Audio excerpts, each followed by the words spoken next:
Hello, everybody. Good morning. I am still waiting for a few more participants.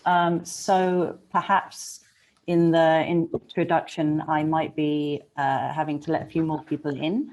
But first of all, thank you for joining me today. I'm going to do a few housekeeping rules. As the slide showed earlier, please keep your videos and microphones muted. It just makes it a lot easier for to sort out the whole videoing thing. As you know, this session will be recorded. Excuse me, there's a few more people coming in. Let's put those in. Okay. And I'm just going to let a few more people in now. I'm sorry for starting the session a little bit late.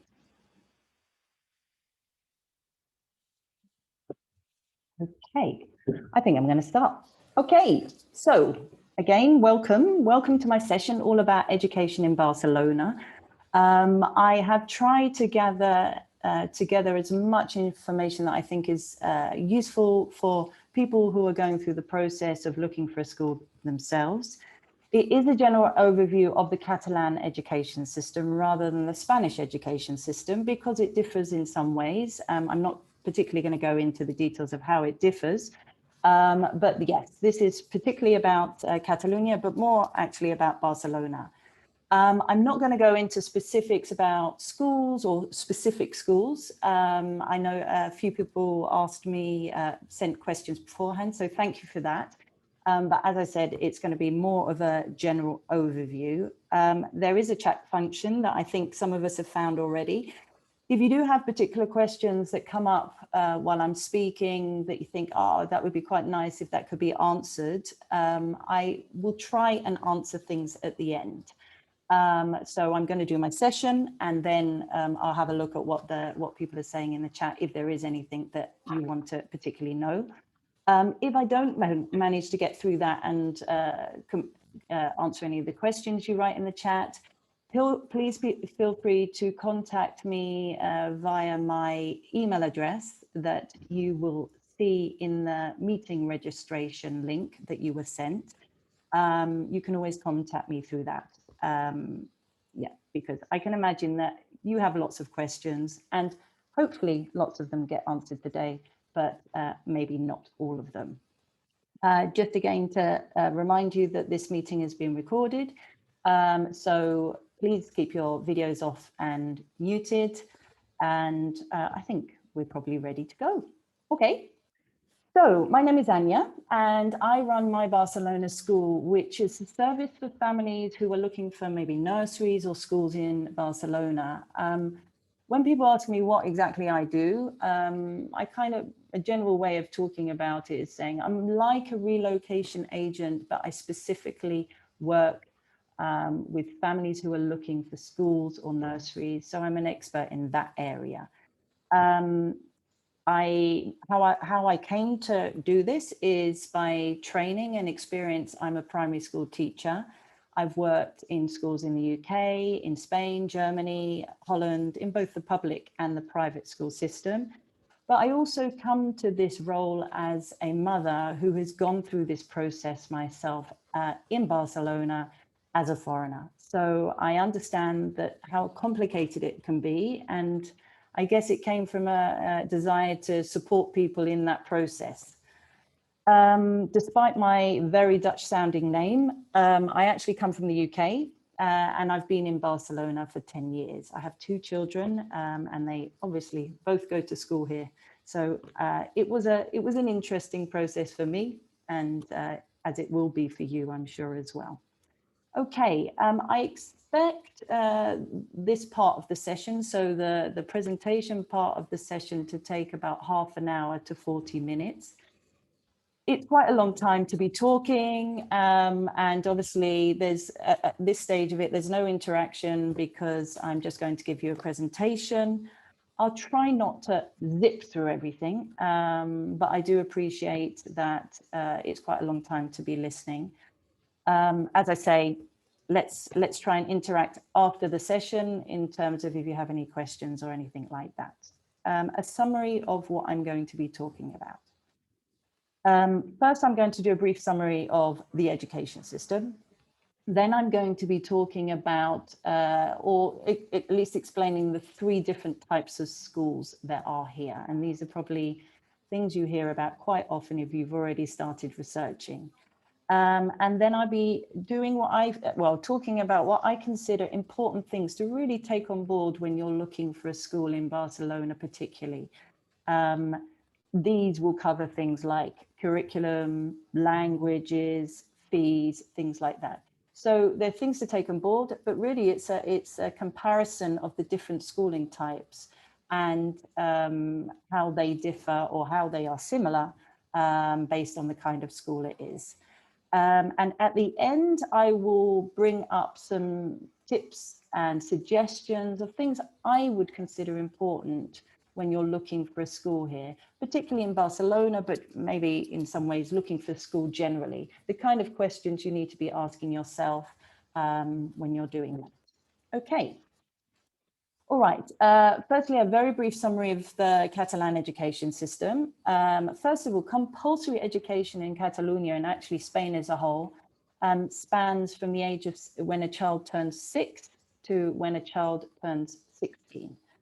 So before that age, school is non-compulsory. So you do not need to send your child to school if you don't want to.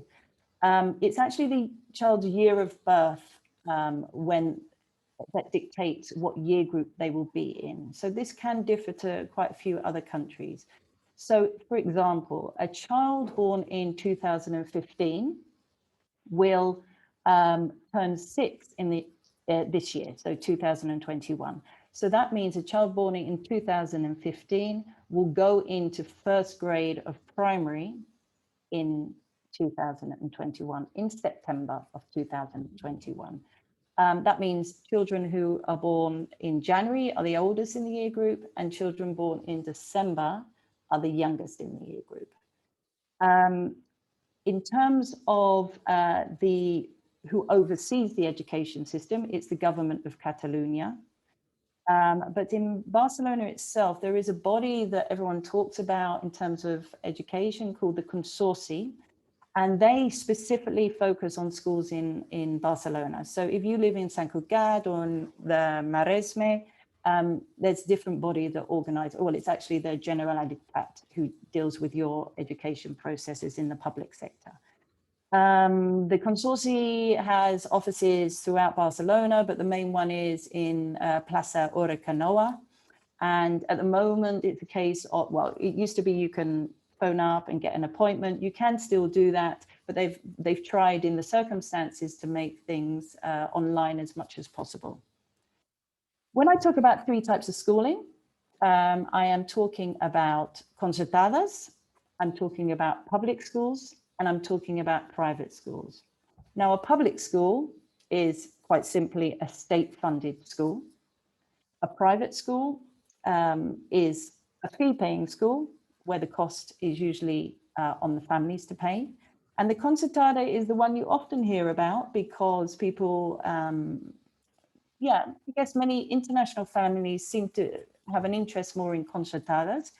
And basically they are privately run and managed schools, but they receive a portion of their fees from the Catalan government. And I will talk a little bit more about fees and funding in a little bit.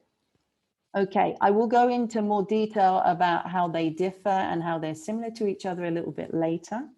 But first I'm going to share a screen. I'm going to, and excuse my not being able to do it directly.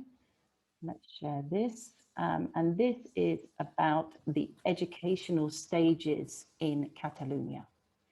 So there you have how it is divided up. This is specifically the public school system, and within that I group in the concertadas as well. It's divided up into different stages. Now I'll talk a little bit in more detail about the 0 to 3 year group.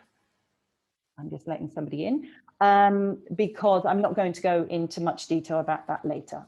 Okay. Between the ages of 0 and 3, families have many different choices about how their child can be looked after. Now, obviously, one way of looking after your child between that age is keeping them at home, and that's obviously fine.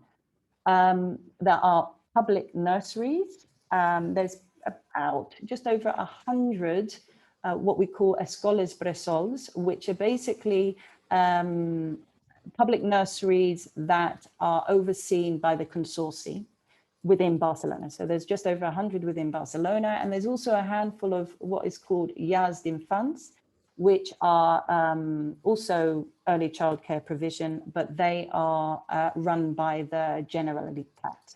So you have those two, which are public, considered public nurseries. You do have to pay for them; they're not free, but generally, depending on what your income level is, they are slightly cheaper than private nurseries.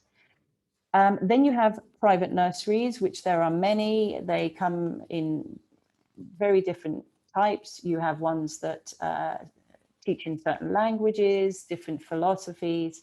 There's a whole host of different private nurseries out there, which basically many people go down that route. One of the reasons is because there aren't actually enough spaces in the public nurseries for everybody to get a place. So you cannot be guaranteed a place in a public nursery.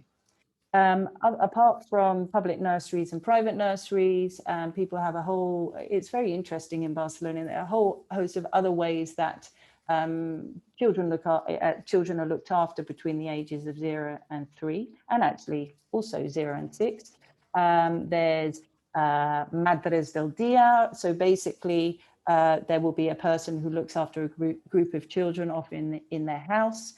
There's grupos de crianza, where a group of families come together and employ an educator to look after their children. There are many different options if you're looking for childcare for your child between the age of 0 and 3 years. So that's the period called Escola Bressol. Sometimes it's referred to as P0, P1, and P2, but that tends to be if the Escola Bressol is connected in some way to a school, because it goes along the naming of the school's stages as well. Okay. Then we next have the 3 to 6 year old group, and that's called Educación Infantil, and you have P3, P4, and P5. And basically, this period of education, this stage of education, is not compulsory. You don't need to send your child to school at this age. But from the age of 3, so that is P3, everybody in Catalonia has the right to a free school place for their child. So what many families do is they think this is actually a really good time to get into the school that we really like. So they send their child to P3. Families can be a little bit reluctant to wait because they're concerned perhaps that there won't be any places left for their child after P3. And that is a genuine concern. It can happen that the classes get completely full, specifically in the public schools. It can be a bit easier to get a place out of P3 in the concertadas, and obviously there's private schools as well. Okay, from the age of 6, education is compulsory, and we have a period called Educación Primaria, which is basically primary education. It goes on for, it spans 6 years. So you start with 1st grade and finish at 6th grade. Then we go into ESO, or basically compulsory secondary education, and that's a 4-year program. And then we have post-compulsory education, which is the baccalaureate or vocational training. So students who wish to go on to university after their school career, they will be taking the baccalaureate. And I will be talking a little bit more about the different qualifications a little bit later on. I was talking specifically about public schools here. Obviously, there are private schools as well. And in terms of the way that private schools divide up their year groups and name their year groups or their education stages, they can be a little bit different but roughly they're in line with the age groups that we see here. Okay, I'm just going to stop the slide. Okay, there I am again. Okay, now what I'm going to do is I'm going to go through some of the similarities and differences, or what things that the different types of schools have in common. I think one of the main things that people know about schools and how the public schools, concertadas, and private schools are different is the way that they're funded. And as I mentioned before, we have public schools that are state funded. And what that basically means is it is tuition free. Families may be asked to contribute towards materials or school trips. They may be asked to buy certain things, for example, they call them batas, like the apron that they wear at school, but tuition is free.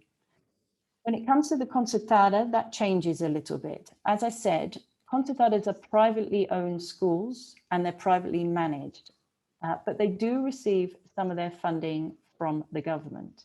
And without going into details of what they actually have to do to fulfill that, they do have certain requirements that they need to fulfill to get that funding. In terms of what's the kind of payment you're looking at concertada, it varies between about 100 euros a month and about 500 euros a month, depending on the school. And the idea really is that that payment covers the extras that you receive in a concertada. So that might be, for example, an extra hour at school, because the concertadas generally have an extra hour more, an hour more than a public school. You may be asked to pay for certain things actually on top of that, as well as things like trips, occasionally materials, uniforms. There are certain costs associated, perhaps also in addition to the tuition fee. Something that I didn't actually mention before as well, which is important to know, is public schools are all secular, so they don't follow follow a particular religion, whereas concertadas may or may not be secular.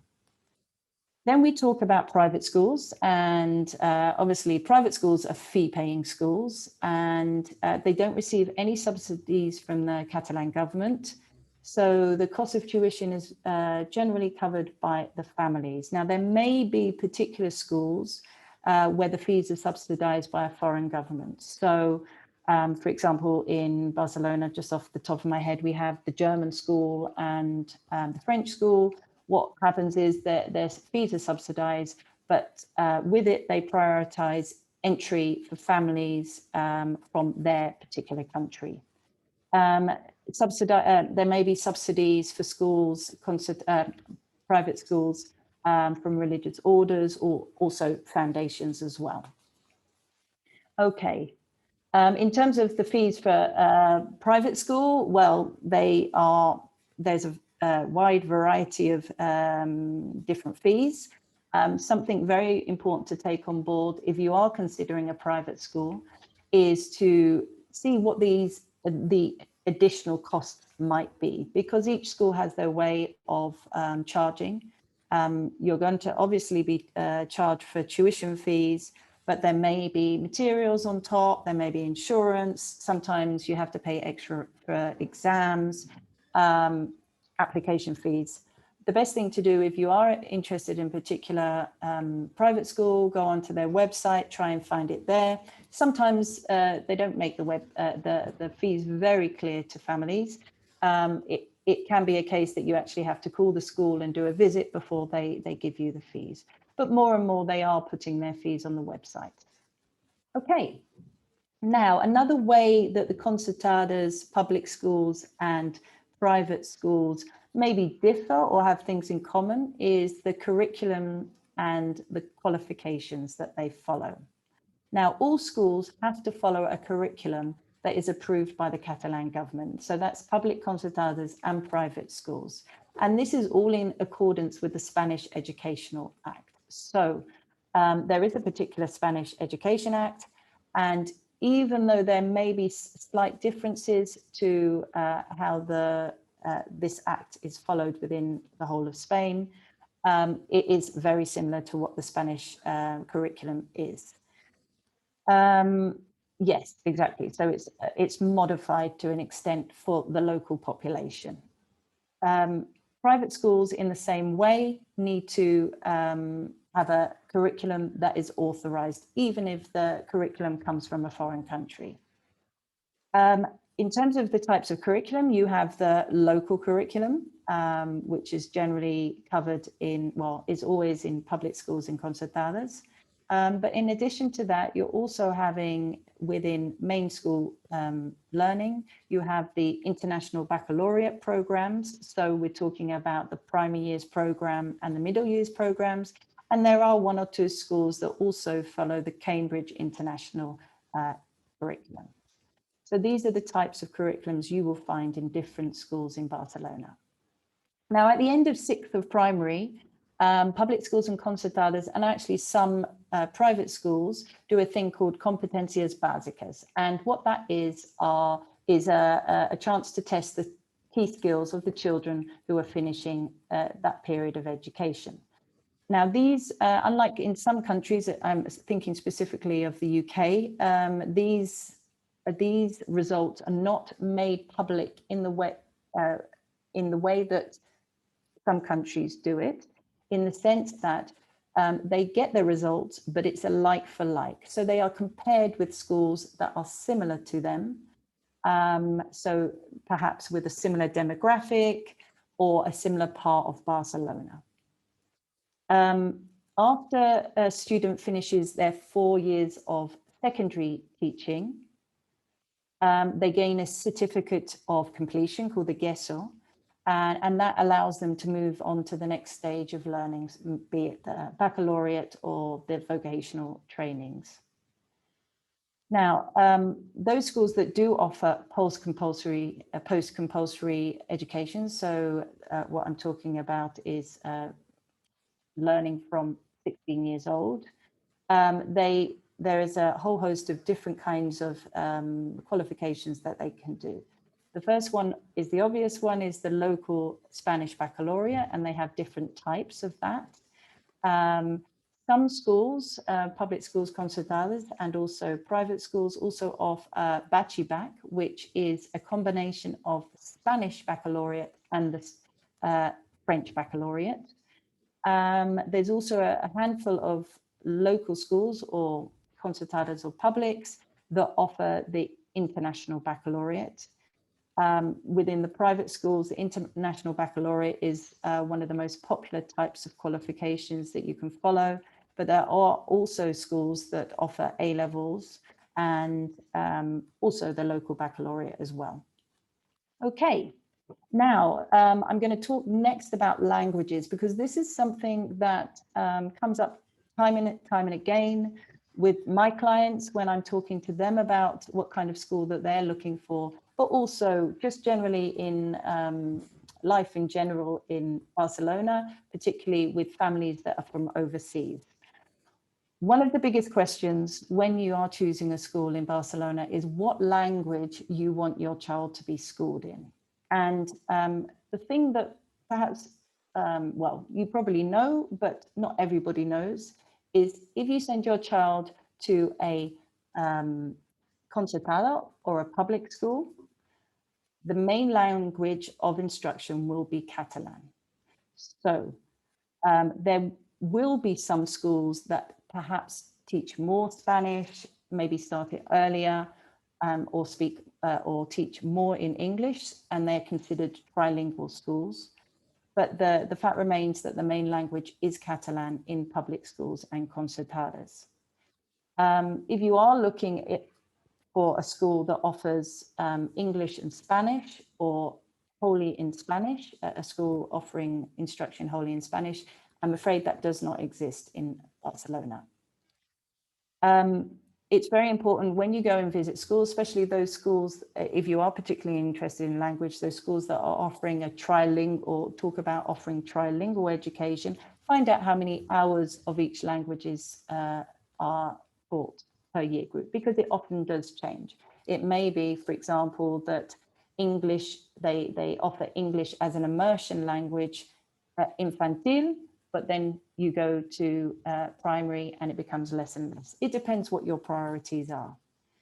Now, if you're looking to get away from Catalan as a language of instruction or the main language of instruction, perhaps because you don't expect to be here long, there are many fee-paying or private or international schools on offer that teach in a variety of languages. The main language is English, so there will be many schools that the main language in the classroom is English, with Spanish generally taught as the first foreign language. But then you have schools that offer tuition in German, French, Italian, even Hebrew, Japanese. There are schools that offer these languages as well. As I said, Spanish is generally the first foreign language that is taught at the school. So when families come to me and ask me, you know, we would like to be exposed to more Spanish, I will generally say to them, if you want Spanish, you will generally have to choose a private school for your child. There are also local Spanish schools, i.e. schools that follow the local curriculum that teach in English. So you're not always getting a foreign curriculum. You can get the local curriculum, but it's taught entirely in English. Okay. A way that these schools very much differ is the application process. Well, two of them are very similar. The public school and the concertada, it's exactly the same process. However, even though they seem like quite different schools, they are exactly the same process. So if you are intending to apply for a place for your child for a public school or a concertada, the period to do so is around March for a September start. And there is a particular process called pre-inscription, or it's basically the enrollment process, pre-enrollment process. And how it works is if there are more applicants to spaces in the school that you want, so you have a choice of different schools that you can put in order of priority. If there are more applicants than places in the school that you want, they follow a strict process of points. So you get more points for certain things. For example, if you live in the catchment area of the school, you get 30 points. If you have a sibling that goes to the school, you get 40 points. It's not guaranteed that you will get a place if you are in the catchment area, but it certainly gives you more of a chance than if you are choosing a school outside of your catchment area. Additional points are given for a variety of reasons. If they're finding that families are, you know, there's still families who want that school as their first choice, and there aren't enough spaces. From there, it goes to a lottery system if they still have to sort out who gets the places in that particular school. One thing that's really important to know, though, is if you don't get your first choice school, it goes down the list and they try and get you into one of the schools that you've put on your list. If you don't get into one of those schools, you are still guaranteed a place at a school in Barcelona. And as I said, that is from the age of 3 years old. Even though school isn't compulsory at that age, you are guaranteed a space somewhere in a school in Barcelona at that age group during that age period. Now, if you arrive in Barcelona mid-year, outside, you know, either in May or June, obviously you've missed the period of application. So you have to do a different thing. And this is where the consortia comes in, because they are the ones who know how many spaces are available. Or you come to me, and that's what I do often with families that coming out of the pre-inscription period, and I talk you through the options that you have in terms of spaces available and the kind of school that you're looking for. Now, in terms of application process for private schools, it works very differently. They have a rolling program, so it doesn't happen at one particular time of the year, although admittedly, they get much more busy around the March, April period. If they have spaces and you fulfill, or your child fulfills certain criteria, you have a place at that school. You have to contact the specific schools to talk to them directly about it. There is no central body that organizes that. Okay, now that's my whistle-stop tour of what I think is important about the education system here and things that you should know. Now I'm going to talk a little bit about what you should consider, or what I consider important when you're choosing a school in Barcelona.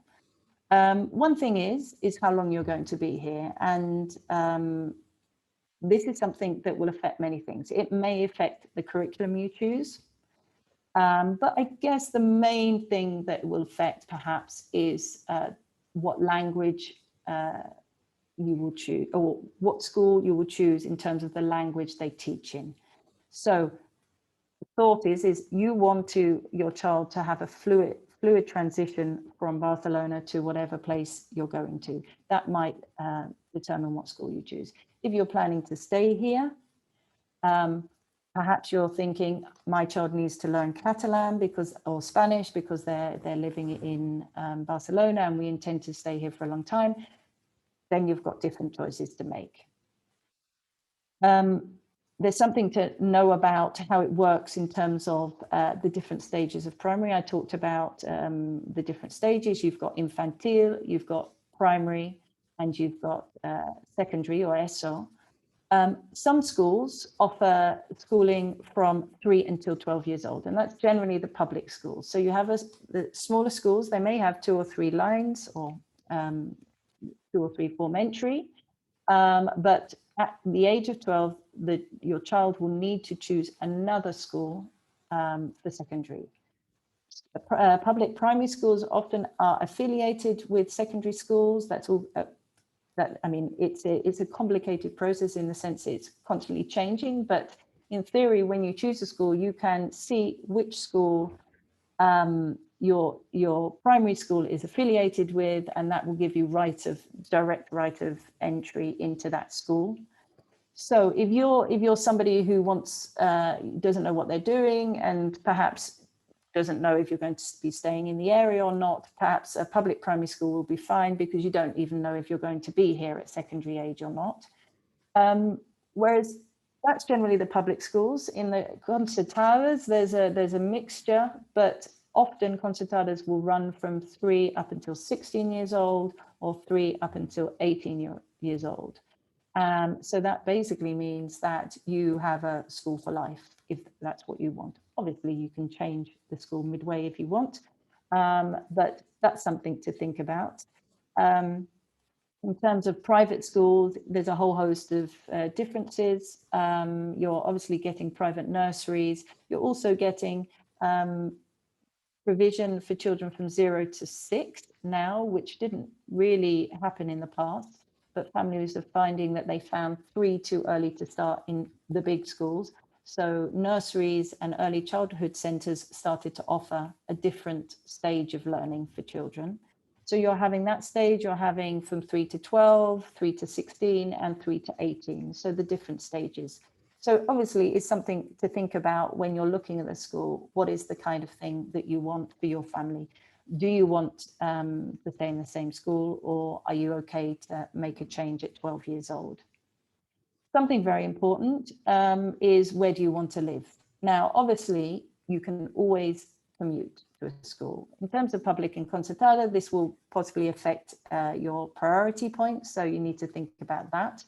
But if you're looking for a private school, for example, many of the private schools are on the outskirts of Barcelona or out of Barcelona.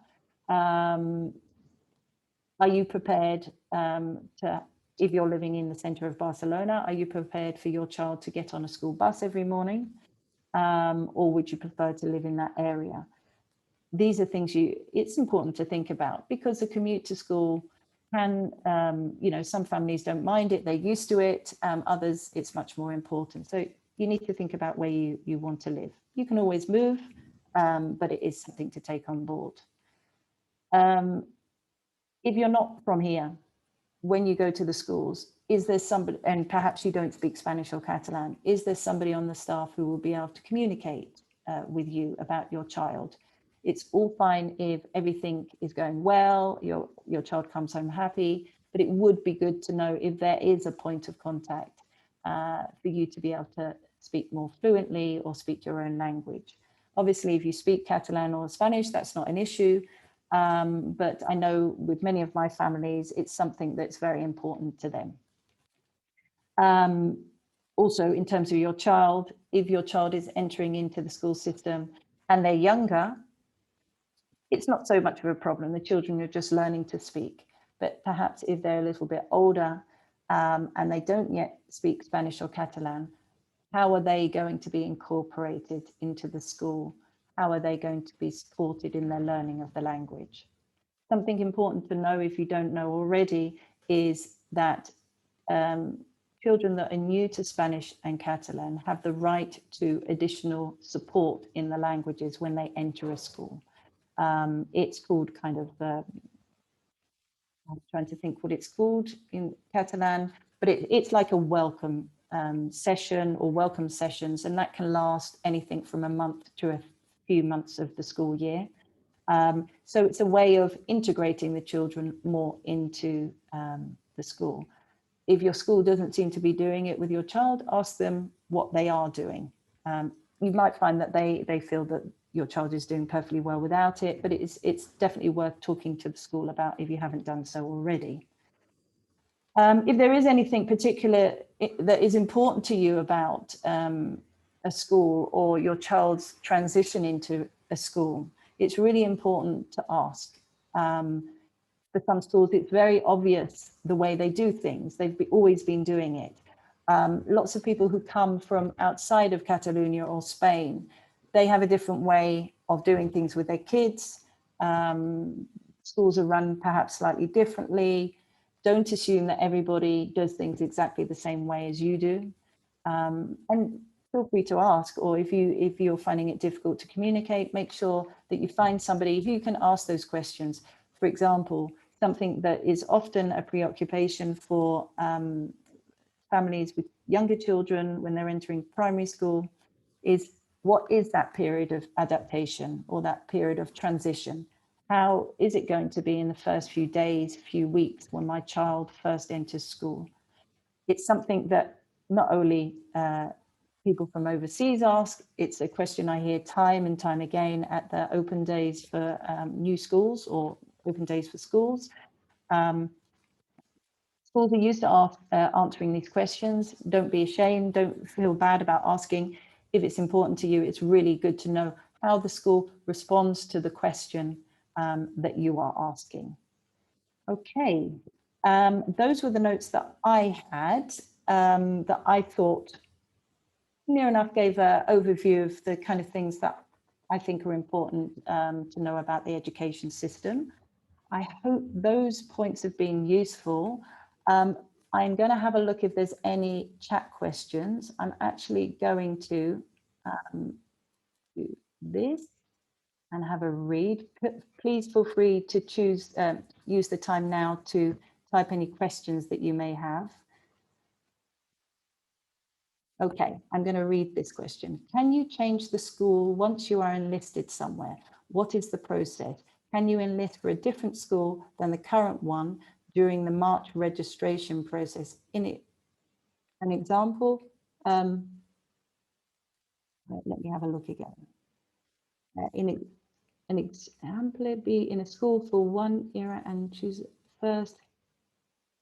Okay, I think I understand that question. I'm not 100% sure. Basically, if you have gone through the pre-inscription process, which is the period that happens in March, that we're just finishing at the moment, which is the period of matriculation, you have put on your application form, you have put a number of schools from, you've got a choice from 1 to 10.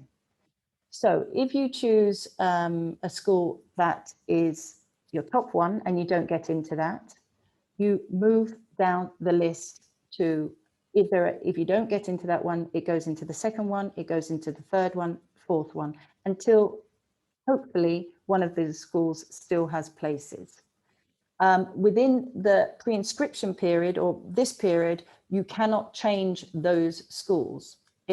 It's only the ones that are on your particular list. If you are placed in a school that you're not happy with, perhaps it wasn't on your list, then you can go to the consortium and make a complaint about it and talk to them specifically about it.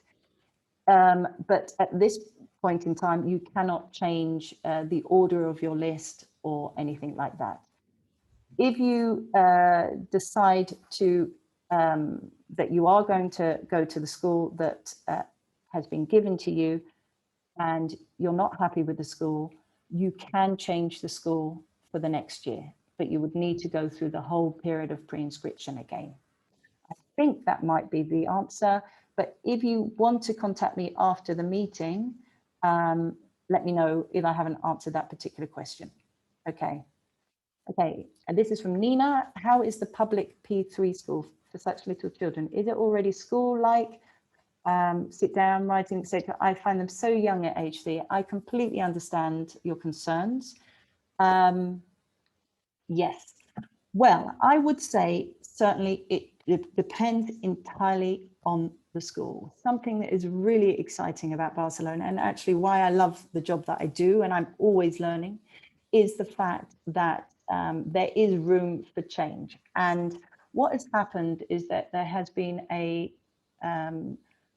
kind of a group of schools and families who are basically saying, we find P3 very young for children to go to school, and the kind of things that we are expecting the children to do sometimes are not appropriate for the ages. So what's happened is that many schools are adopting a much more play-based and child-focused curriculum for children of P3, P4 and P5.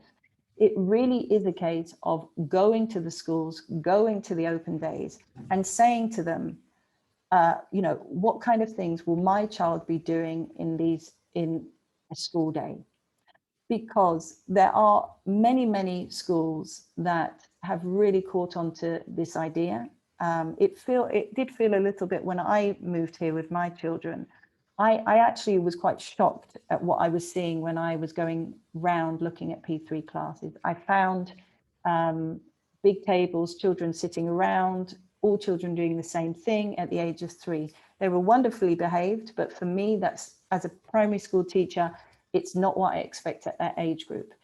I see that less and less now, I have to be honest. I think schools are adapting, schools are learning, and it really is a case of going and visiting schools and actually having a look at the kind of things that they are doing in the P3 day.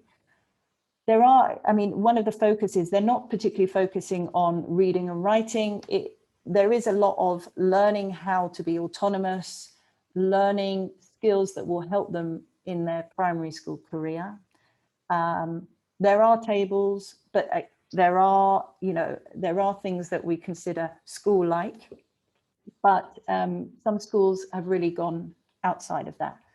There are obviously lots of other types of schooling as well. It doesn't necessarily just need to be primary school, public schooling or concertada schooling. There excuse me, there are private schools that have a completely different approach to this age group. It's about having a look and finding out. Okay, let me have a look at this one.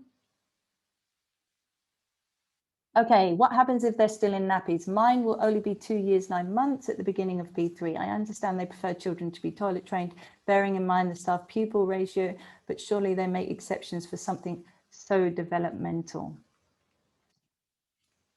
It depends where you choose. I know I've said this before, but it really is a case of finding the right school. Now, I have to say something about this. I understand completely, because my son was very late in terms of, or what is considered late in terms of being toilet trained. And actually what we decided to do was to wait a term before starting him in P3. So he started later than other children because I felt it was too much of a rush. This was a personal decision that I could make for my family. Not everybody can make that.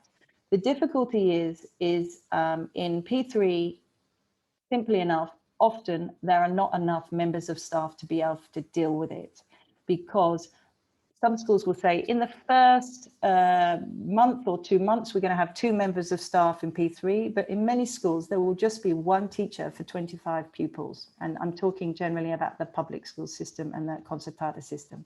So if there is a child that needs to be toilet trained or is having accidents in the course of the school day, the teacher is simply not able to care for that child during that period.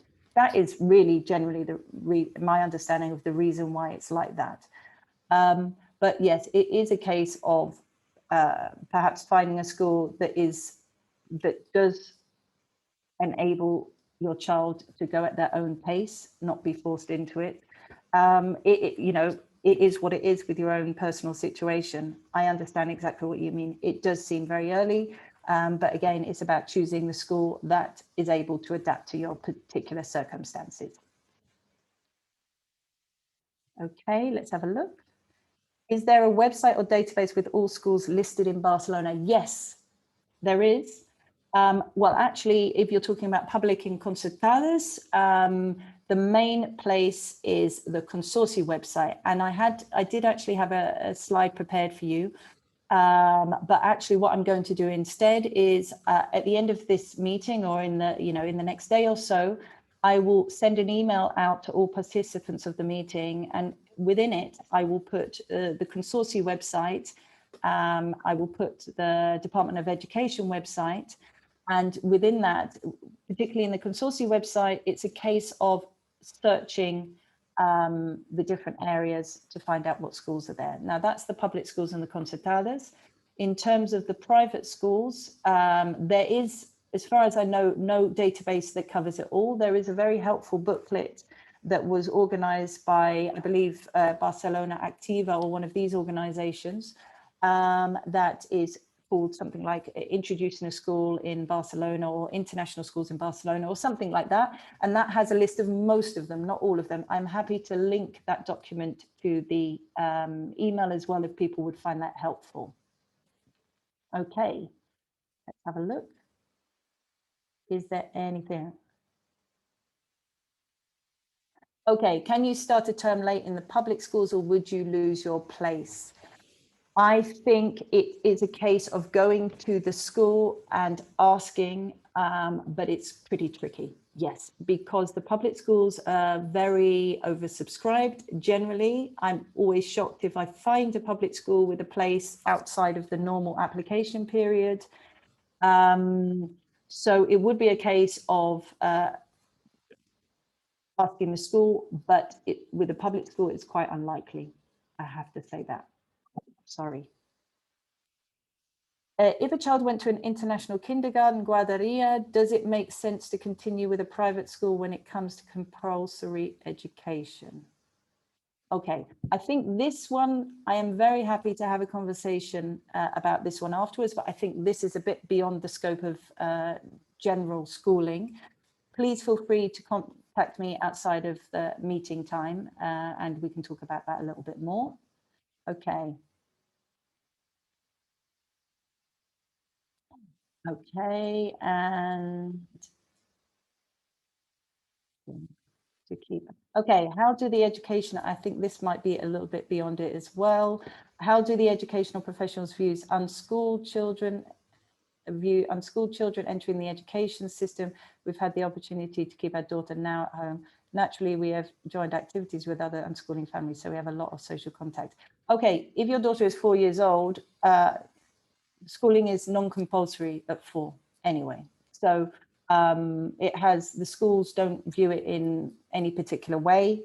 There may be particular private schools that are asking for some kind of report from their nursery or guarderia or something like that. But that's a case by case basis in terms of private schools. In terms of the public schools and the concertadas, for them, it doesn't matter at all. There is no relevance to it. Should we consider Catalan lessons, as in someone native to play with them in Catalan, in advance of starting P3 to help with adaptation? My children don't speak Spanish or Catalan yet. A really good question. I can see that I've only got a few minutes left.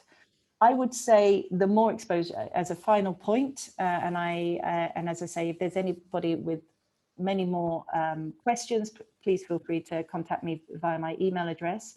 I would say, as a general point, the more exposure the child can have to the new language, the better.